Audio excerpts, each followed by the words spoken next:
Ancient Inheritance Season 10 is here. First things first, you want to open an Ancient Inheritance, which I'll just be calling AI, as soon as you can on the very first day, even if you don't plan on playing it. This is because you can't get any rewards from guild chests or boss kills until you've entered AI. If you're in a guild with players who don't play until later in the day, you might want to wait for them to open AI first before you claim these rewards. The general objective is pretty simple. Hit mobs and level up, then when Prongo spawns, do half of his HP, then go kill the wardens, then go kill Prongo and move to the next zone. The more complicated stuff is where should you go, what elements to pick, what units to use, what gear to use, and what relics to choose, which is what I'll be going over in this video. The description and pinned comment will have a link to the live updating map for the season, as well as a link to this database, which contains info on relics, mobs, bosses, stats, EXP, team comps, whatever you need, it's probably in here. Looking at the gear sets for the season, they're all pretty solid. It's Destruction and Resist set. The Resist sets are both perfect substats, and the Destruction sets have really good potential for both Bruiser and DPS. So 6 out of 6 usable pieces. This is definitely one of the best AI seasons we've had so far for gear. So where should you go during AI? You're going to want to pick 2 elements, and those elements will determine your path. If you pick an element, you're going to want to hit mobs and bosses that you have elemental advantage towards. For example, I'm going Ice and Dark this AI, so I'll be hitting fire and light element units. The order is you're going to want to first kill mobs in order to collect Dragon's Rage, and then a Prongo will spawn in either location. We don't know which one's spawning first for now, but you're going to want to get one, wherever he spawns, you're going to want to get him to half HP. Then you're going to want to kill all 3 wardens, and then he'll spawn in the opposite location, and you're going to want to kill him, and then you can move to the next zone. So what should happen is everybody should go and level at first while moving towards the sections that they need to be in. The people who went Dark Element are going to need to move up and hit the first Prongo wherever he spawns. Anybody who went Fire, Light, or Earth is going to want to move to the respective wardens. Fire people should be moving towards the Earth Warden. Icy people should be going to the Fire Warden. This is where I'm going to be going. And Earth people should be going towards the Ice Warden. And then everybody should converge at wherever the last Prongo spot is for the light one. And the dark people should be doing the most damage to it, but everybody can contribute if they want to. You kill him, the portal spawns, and you go to the next zone. In the third zone, after you kill Prongo, he'll respawn 3 more times, and you can kill him 3 times for extra rewards. So there's various objects along the way for you to interact with. These little brown chests are personal chests. You get keys from hitting mobs, which can be used to unlock the chests. These chests give the same rewards on all zones, but you don't really want to go out of your way to get them just yet, because it's more important to actually clear AI, since that's much bigger rewards. So only get the ones that are along your direct path, and you can ignore the rest until you hit zone 3. Silver chests. Oopsies. Silver chests are guild chests. These chests give rewards to all members in the guild, so these are worth picking up if they're not too out of the way and they have good rewards. Next up, there are these brown bags and tombstones. Both of these give exploration EXP, so you're going to want to pick these up in order to increase your exploration level, which gives you more relics and also more provisions. And then there's these things, which are rifts. These let you teleport in a one-way direction, and it seems like that's going to be the main theme for this AI, using rifts to teleport around. And these are teleport crystals, which after the first Prongo spawns, you can start using these teleport crystals to move around the map as well. So you're going to want to be checking the map to figure out which rift goes where, and also to just see where all of the mob locations are. Those are all the important objects. If you want a refresher or just to look at the other objects, you can see it in the database. Also, just as an example for pathing, I can show what my general path would probably look like for this AI. We start here, grab the bag, I'd hit this mob to get some ice EXP, get a tombstone for more EXP. Then I can walk my way up, take this portal here, move down, maybe hit some light and fire mobs on the way down. I could hit this elite if I wanted to. If I have any keys, I could open this chest since I'm passing right by it. Then we go all the way down here, grab the bag, grab the tombstone, and start hitting this wyvern elite. So we can teleport over here.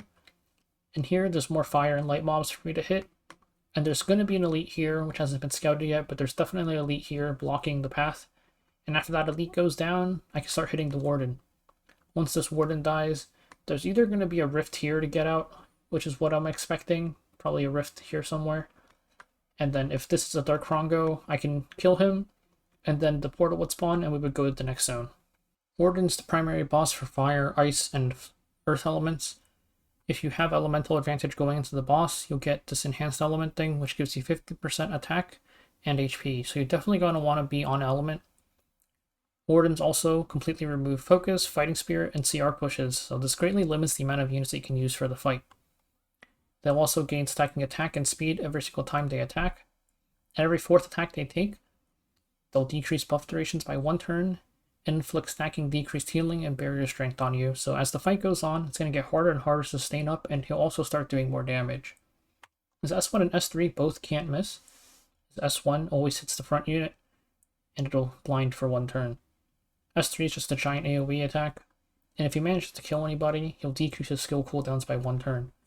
So with this fight, you're just going to want to hit him with a ton of damage and try to kill him or do as much damage as you can before the heal/barrier cut and the ramping damage kills you. You're also going to want a pretty tanky unit in the front slot so that they don't die and give decreased skill CDs to the boss. And also, you're going to want to have consistent debuffs since this S3 cleanses. Next up, there's Prongo. Prongo is typically for light and dark, but you're going to want to hit him even if you're off element, especially on the final respawns. Prongo goes through 7 attacks, then instantly kills you on the 8th one. His 8th attack literally just says, dispels all buffs, always kills, ignores Ephras, it just does everything, it just kills you. It also gives Warden this unique effect, or it gives the Prongo this unique effect. That gives him 15% CR every time you take a turn, and also stacking increased attack. And any lifesteal effects are decreased by 90%. This enhanced element gives 50% attack, and it's granted to any units with elemental advantage into it. This says light because this is a dark Prongo. If it was a light Prongo, it would say dark instead. Enhanced element, a little bit less here. You don't have the 50% extra HP, which is good because it makes it easier to run off element teams into him. You'll just do a lot less damage, but it won't be any harder to survive. So first his first attack, inflicts unbuffable for 2 turns, and gives him attack buff. All of his attacks are AoE, by the way. So you're going to want to try to cleanse this off at some point. And also strip the attack buff, because his S2 and S3, his second and third skills both give him extra effects if he has a buff. So his second skill stuns 2 random enemies, and if he has a buff, stuns all enemies instead.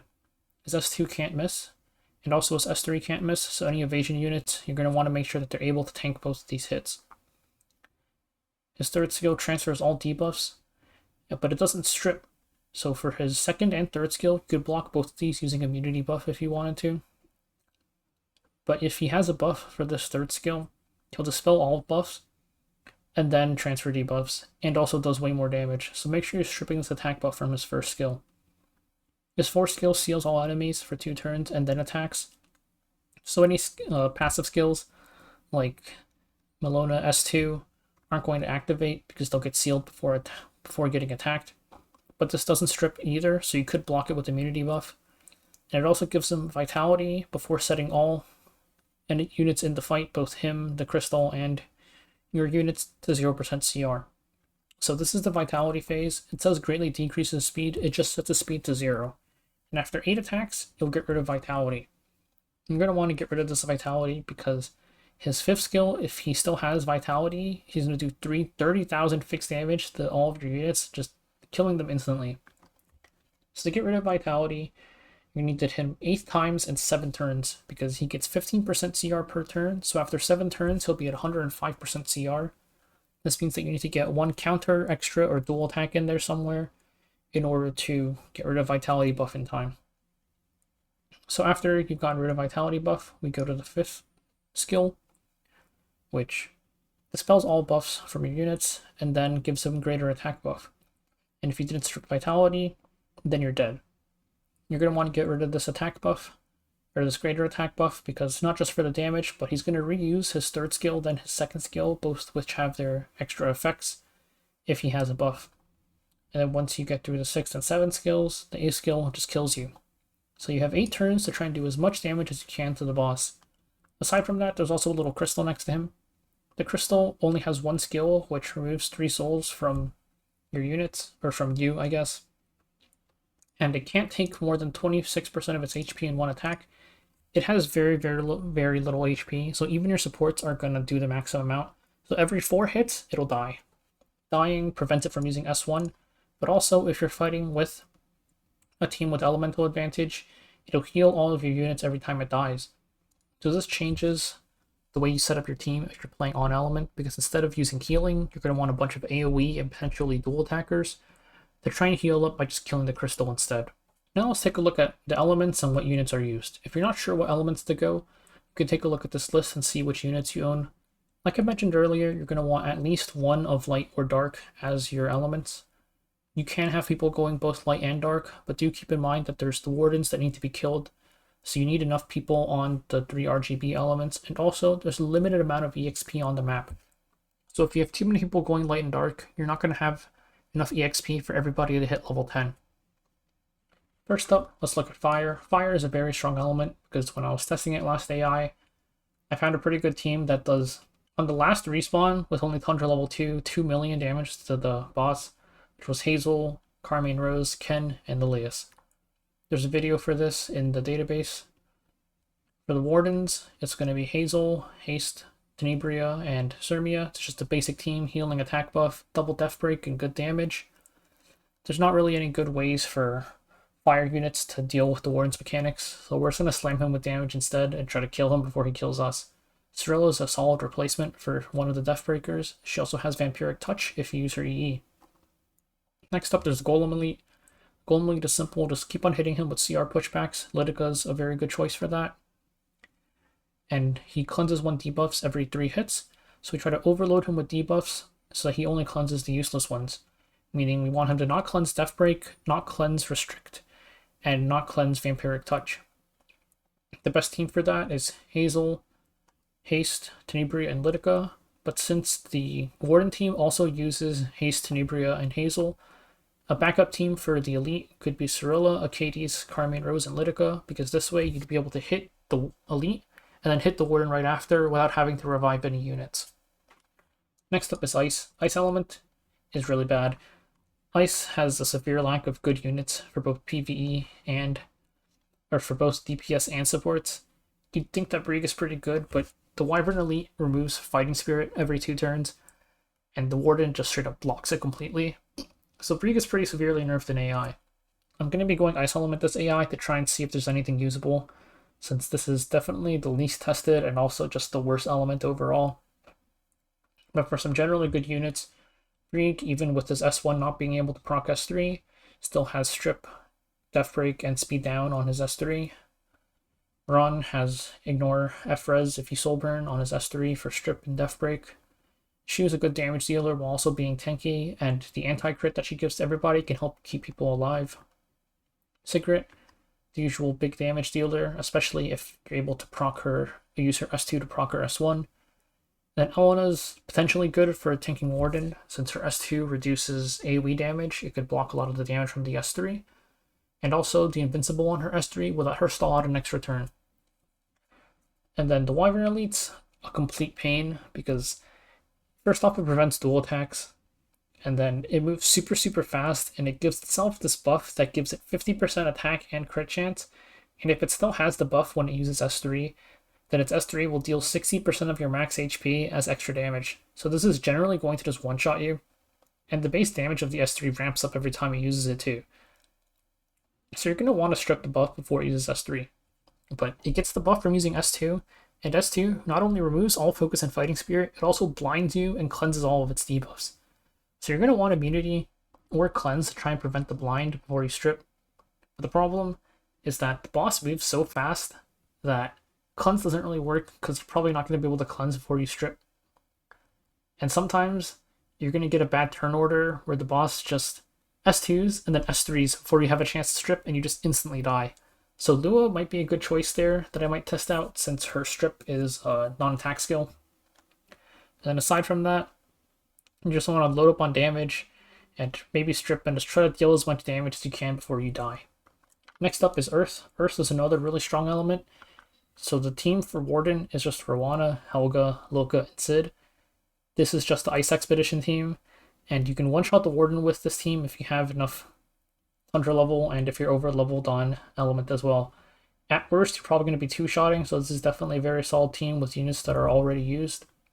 For the Banshee Elite, if you have enough F-res to resist all debuffs via Christie and Imprints, Christie and God Lilius and maybe some Imprints would let you pretty much two-man the Banshee. If you don't have that, the Banshee is immune to Death Break, and it's also gives itself a barrier that you have to break in order to deal any damage to it, and also inflicts attack break. So Zahhak is pretty good for that. It's S2 as Cleanse, and his S1 deals additional damage to units that have a buff. Next up is Light. For Light, Camilla, Adden, Candy, and 8 Tywin's the best Prongo team. It's got a good Death Break, AoE, healing, dual attacks, unbuffable, and a bit of strip. So this is the best Prongo team for the Elite. The Elite, you're going to want to not use too much AoE. So instead of running Candy, we're going to swap, and 8 Tywin, we're going to swap both of them out for Seed Lilius and a different cleanser, such as Light Acades, Maid Chloe, or DJ Bassar. So something like Camilla, Seed Lilius, LQC, or Savior Adden with one of these three would be really good for clearing out the Elite. And then there's Dark. You've got Handguy, Inos, Malona, and Emilpolitis. This is the best Prongo team. The issue is that Dark has a really severe lack of good utility units. So if you're trying to run two teams, then you might want to split up Inos and Handguy as well. I'm not 100% sure on that because it'll depend on whether having one really good team and one mediocre team is better than having two like okay/good teams. So you might want to test and see which one works better for you. Aside from that, the Elite would be the Katie's Elite, which prevents dual attacks, so you don't want to use Emilpolitis. You're going to want to swap her out for a Deathbreaker instead, like Sid or Rowana. It also will go berserk if you use 4 non-attack skills, so we have to limit our Handguy S3s to 3 at most. Gear stats are still pretty important. It's at a reduced rate, but it's 15% for attack, def, and HP percent, 20% most of the time for speed, and everything else is 17.5%. So you don't want to be using completely unleveled gear. You're going to want to at least have plus 15 gear, and ideally the right main stat on the right side gear, since this is still a pretty significant amount, especially early on when you don't have that much from your element levels. For sets, speed is the general best one. For any slow full damage units, you can go Rage or Destruction, depending on your class. You'll notice that with the elements capping out at 10 now, some of these classes, like Thieves, mainly Thieves I guess, don't hit the pretty cap that easily. 150 plus 117 is 267, so you're going to be at 327 after Destruction set. So Thieves could use Destruction set, mainly Light Adden is probably the main one I can think of. And then for 2-piece sets, HP, Torrent, Pen, or Hit set if you need the effectiveness are all going to be pretty good. One other thing with the new AI is not all classes get enough effectiveness to debuff effectively at element level 10. Warriors, Thieves, and Soul Weavers are the 3 that don't get enough effectiveness. And Warriors have a lot of really good debuffers, so you're going to want either hit set or an effectiveness main ring on those units. This is also why it's important to not just use unleveled gear, because you're going to need substats to get enough effectiveness, and also for speed tuning purposes, you also might want some speed subsets there as well. And now lastly, let's take a look at the relics. One thing is that since AI hasn't actually started, please make sure to double check in-game whether or not anything has been changed. So with the data we have from the previous season, Exploration Journal is by far the best starting relic. A 30% chance to double the Exploration EXP gained. Yes, it's RNG, but on average, you'll be getting 30% more Exploration EXP. And Exploration EXP is really good because your Exploration level gives you more relics and more provisions. You do want to drop this around level 7, because once you hit level 7, you have 4 relic slots, and you're going to start not needing the Exploration Journal as much, and it's better to pick up other relics. So this is by far the best starter relic, drop at level 7. Telescope, I think is completely useless. We have the map, we know where everything is. Some people say that Telescope and Pipe is really good synergy, but is it good enough synergy to lose 2 relic slots? Not really in my opinion. So I think this is completely useless. Wolf's Gauntlet also is useless. It gives you Tundra Blessing, but it caps at 3, and you can hit 3 with 2 other relics, and you don't really want to be under leveled. So ignore these, take the journal. Now, after your starter relic, At levels 3, 5, 7, and 9, and also every time you use a relic statue, you get to pick from all of these relics. You can drop your starter relic, but you can't pick it up again. So like I said earlier, once you hit level 7, you want to drop your exploration journal. You could drop it earlier if you want to. And I've split these up into categories. So the first category is the mobility relics. There's Bronze Ring, Wooden Doll, Vitality Brew, and Wanderer's Pipe. Ring and Doll are super good. These make it so that the ring, anything in your mobility range, you can interact with without having to walk next to it. At level 4, you get 1 extra move range, upping you to 3, and if you get the Vitality Brew, it ups you to 4. So you can interact with anything that's within 3 or 4 tiles of you. Wooden Doll is similar. Instead of moving, you teleport. It'll always cost 2 provisions, but this is a similar thing where anything in 3 to 4 tiles you can teleport to. Vitality Brew increases your mobility range by 1. This is useless unless you have one of these, but if you have these, then it's a pretty strong relic. Now there is Wanderer's Pipe. This consumes 5 exploration provisions, and you can teleport anywhere that anywhere that you've been to. It has to be site that you've had, not site that your guild members have had. So this is pretty good, I think, if you're willing to plan your routes, because I'll get an example one here afterwards, but you can walk to one spot of the map and teleport back. This is useful if you want to go level up and teleport back to the Warden, or teleport back to Prongo. Also, if you're on guild chest duty, it's very useful, because a lot of the times guild chests are locked behind fights, and especially in later zones, they get locked in really weird places with like a lot of fights that no one really wants to go to, and you can just teleport in, grab it, and teleport out the next day. But if you don't feel like planning your routes, I wouldn't get Wanderer's Pipe. It requires a little bit more investment than other relics. So here's an example of some pipe usage. Last AI, I was fire and light element. So I started here, I moved all the way up to the Warden, and what I did was I first cleared out a path to the Warden, and then I instantly left because the Warden hadn't spawned yet, because we still needed 4,000 Dragon's Rage. So I left, I started getting some relics swapped out, and hitting dark mobs to increase my light EXP. Then once the Warden spawned, I used Pipe to TP back to the Warden, kill it, and then I took the Rift out and used this to move to the Prongo. So this let me clear the path to the Warden first, and then go do other stuff, and then TP back later. So that's one usage for Pipe. Another one is, you see this guild chest here, I don't know why it's blurred out, but this guild chest here is behind 1, 2, 3 mobs, and these are all with the purple Mad Dragon's flag, so you have 70% damage reduction unless you have Tundra Blessing. Instead of fighting these mobs, you can simply walk here, teleport here, and open the chest with Pipe, and the next day you can teleport out. So same thing here, you don't have to kill this mob, break the barricade. You can just TP over and then TP out. Especially on the second floor, where you don't want to stay there for too long. On the third floor, after you do your Prongo kills, you have some time to go get guild chests. On the second floor, you kind of want to get out of there fast, so anybody on guild chest duty, it's very useful to just TP in, grab the chest, and get out. And now there's Ancient Shield and Conqueror's Flag. These two relics are 2 of the most important relics of the game. They double the EXP you get pretty much. So normally when you hit, you lose, the mobs lose 1 heart. In Zone 1, mobs have 3 hearts, and in Zone 2, they have 4, and in Zone 3, they also have 4. If you double stack these relics, you'll be doing 3 hearts of damage, and one thing is that even if you overkill the mob, you'll still get additional EXP.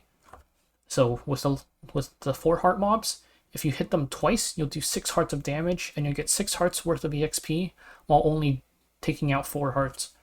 So this is pretty good for getting more EXP than you should. You definitely want at least 1, you could pick up 2. And then there's 4-leaf clover, which is absolutely useless because a 50% chance to prevent heroes from being unable to fight. If you think about it, shield and flag, since it doubles your EXP, is basically a 100% chance to prevent your heroes from being unable to fight, but only 1 proc. It's much more consistent, and you also save provisions, so there's no reason to pick up clover. And then there's the Tundra boost ones. Snakehead figurine is really good. It gives you 2 Tundra level. Only thing is you have to make sure that there's objects for you to use, especially during the final fights on the respawns where the boss starts getting really annoying.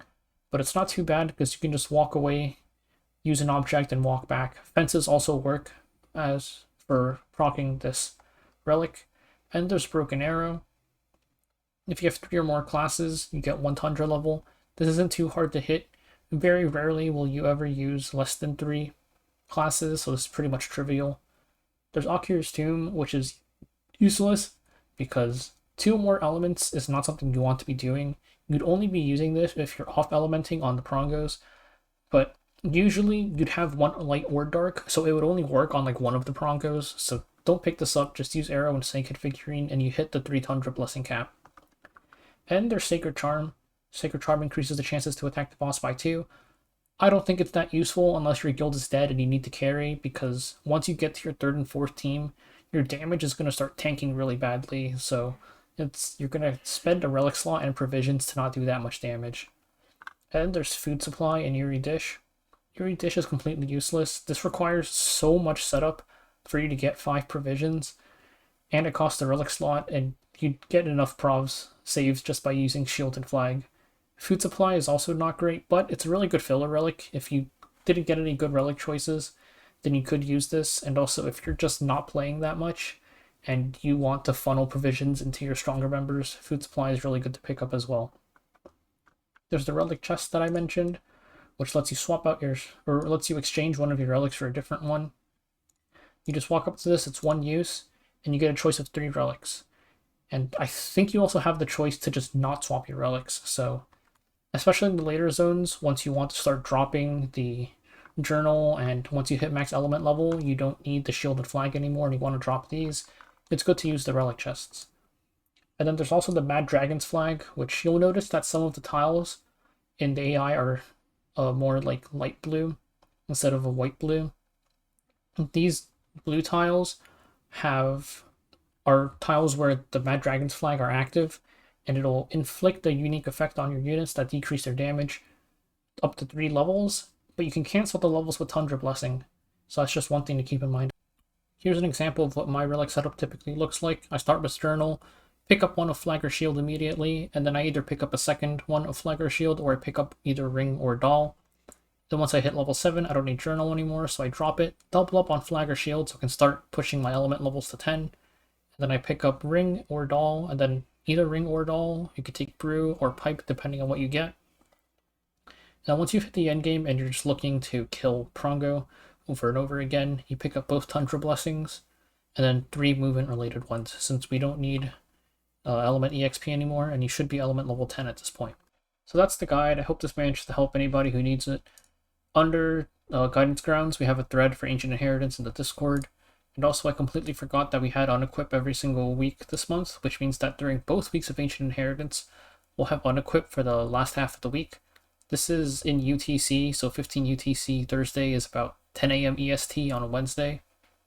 So this could be useful for unequipping units if you need it, especially this last one here for doing the final Prongo hits. Regearing is very useful. Usually we only have unequipped during the last week, so it's pretty nice that we happen to have it during both weeks this time.